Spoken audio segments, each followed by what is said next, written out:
తిరుమల గోశాలలో గోవుల మృతిపై సవాల్కు కట్టుబడి ఉన్నానన్నారు వైసీపీ నేత భూమన కరుణాకర్ రెడ్డి. నీచ రాజకీయాలకు భూమన తిరుమల గోశాలను వేదికగా చేసుకుంటున్నారని ఆరోపించారు బీజేపీ నేత భానుప్రకాష్.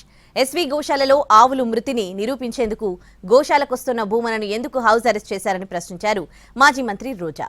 కరుణాకర్ రెడ్డి నిజమైన భక్తుడైతే తిరుమల తొలిమెట్టు మీద తల వంచి క్షమాపణ చెప్పాలన్నారు దేవాదాయ శాఖ మంత్రి ఆనం రామ్ నారాయణ రెడ్డి.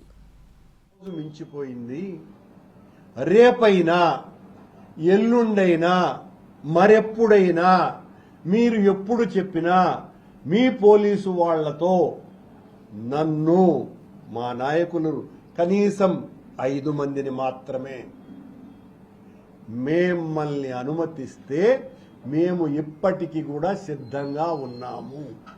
ఎక్కడా కూడా ఆ విషయంలో వెనక్కి తగ్గేటువంటి పరిస్థితి రానే రాదు, లేనే లేదు. కరుణాకర్ రెడ్డి గారు, నువ్వు ఆడినటువంటి డ్రామా చాలు.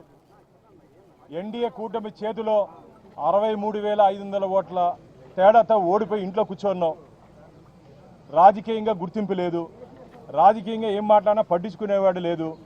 కాబట్టి గోవిందుడితో గోవుతో ఒక సెంటిమెంట్ ఇష్యూని, హిందుత్వ ఇష్యూని తీసుకొని వస్తే నీకేదో పబ్బం కలుగుతుంది అని చెప్పి ఒక దుష్ట ఆలోచనతో మహాభారతంలో శకుంలా ఈరోజు నువ్వు హిందువులకి తగిలినావని చెప్పి తిరుపతి ప్రజలందరూ అంటున్నారు.